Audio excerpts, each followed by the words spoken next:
بسم اللہ الرحمن الرحیم۔ السلام علیکم۔ آج ہم اس ڈان کے بارے میں بات کرنے جا رہے ہیں جس کو لاہور کے بڑے بڑے ڈان اپنا بھائی مانتے تھے۔ یہ انسان نور جہان سے بھی جگہ ٹیکس وصول کر چکا ہے۔ ویڈیو شروع کرنے سے پہلے میری آپ سے گزارش ہے کہ میرے چینل کو سبسکرائب کر دیں اور بیل آئیکن کو دبا دیں تاکہ میری ہر ویڈیو کا نوٹیفیکیشن آپ تک پہنچ سکے۔ اگر آپ کے پاس اپنے علاقہ کے کسی بھی ڈان کی مکمل تفصیلات موجود ہوں تو وہ اپنا نمبر کمنٹ باکس میں دے دے، میں اس سے رابطہ کر لوں گا۔ محمد طفیل 1938 میں لاہور کے علاقہ سندہ حکیمہ والا میں ملک برادری میں پیدا ہوا۔ 1947 میں جب آزادی تحریک عروج پر تھی تو لاہور میں ایک ہندو کے گھر آگ لگ گئی۔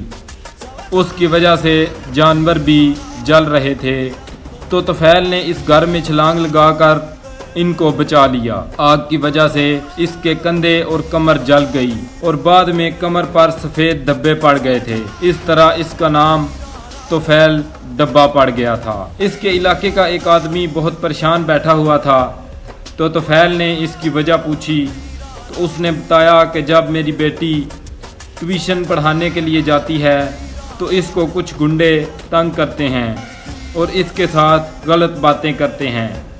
ملک طفیل یہ سن کر وہاں پہنچ گیا۔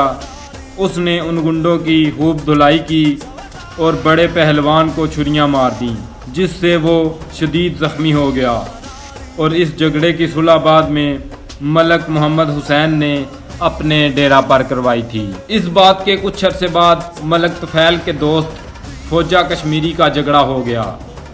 اس جھگڑے میں ملک طفیل نے 11 افراد زخمی اور 3 کو قتل کر دیا۔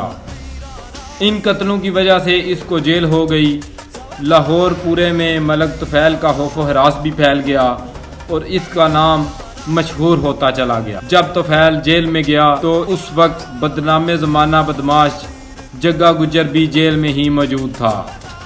جیل میں کسی بات پر جھگڑا ہو گیا تو طفیل نے جگے گجر کا سر پھاڑ دیا۔ بعد میں بڈھا گجر جیل میں آیا اور ملک طفیل کو دیکھنے کا اظہار جیلر سے کیا۔ جب ملک طفیل کو اس کے سامنے لایا گیا تو بڈھا گجر اسے کھڑا ہو کر ملا، اس کو مشورہ دیا کہ تم جگے سے دوستی کر لو۔ اس طرح جیل میں جگا اور ملک طفیل کی دوستی مشہور ہو گئی۔ جب یہ 9 سال بعد جیل سے رہا ہو کر آیا تو اہل علاقہ نے بہت بڑا جشن بھی منایا۔ طفیل نے لاہور کے ایک بدماش خاندان نیلا ٹوکے والے کو بھی قتل کیا جس کی وجہ سے اس کا نام اور بھی بڑا ہو گیا۔ اس کے نام پر 12 پرچے درج تھے۔ جب بھی ملک طفیل کو پولیس لینے آتی تو اہل علاقہ پولیس کے سامنے دیوار بن جایا کرتے اور ملک طفیل بچ جایا کرتا تھا۔ ایک دفعہ ملک طفیل اور جگا کسی کام سے جا رہے تھے تو راستے میں انہیں نور جہاں کی گاڑی نظر آئی۔ جگے نے وہ گاڑی روکی اور نور جہاں سے جگہ مانگا تو جواب میں نور جہاں نے 5 لاکھ دے دیے۔ بعد میں نور جہاں کے کہنے پر لاہور میں گنڈا ایکٹ لگا دیا گیا تھا اور پولیس مقابلے شروع ہو گئے تھے۔ ایک دفعہ ملک طفیل کہیں سے واپس آیا تو لوگوں نے اسے بتایا کہ اللہ نے تمہیں بیٹی عطا کی ہے، تو ملک طفیل کے ہاتھ سے بندوق گر گئی اور اس نے آسمان کی طرف دیکھا اور بولا آج میری بدماشی کا سورج غروب ہو گیا ہے۔ اس کے کچھ عرصے بعد 1978 میں ملک طفیل اور اس کی فیملی کا 30 سال تک کسی کو پتہ نہ چل سکا کہ وہ کدھر گئے۔ اس کی تمام جائیداد اس کے رشتہ داروں نے قبضہ میں لے لی اور بعد میں انہوں نے یہ تمام جائیداد بیچ دی تھی۔ 2008 میں اچانک ملک طفیل دوبارہ لاہور آیا اور رشتہ داروں سے جگہ کا مطالبہ کر دیا۔ انہوں نے جگہ دینے سے انکار کر دیا تو اس نے ڈی سی او کو درخواست دے دی۔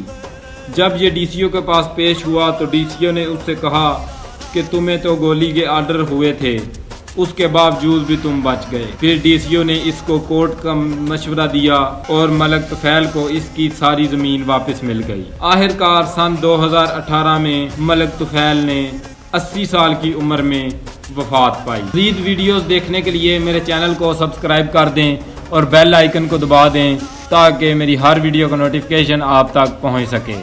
اپنا بہت زیادہ خیال رکھیں، گھر رہیں، محفوظ رہیں۔ اسی کے ساتھ علی احمد آپ سے اجازت چاہتا ہے۔ اللہ حافظ۔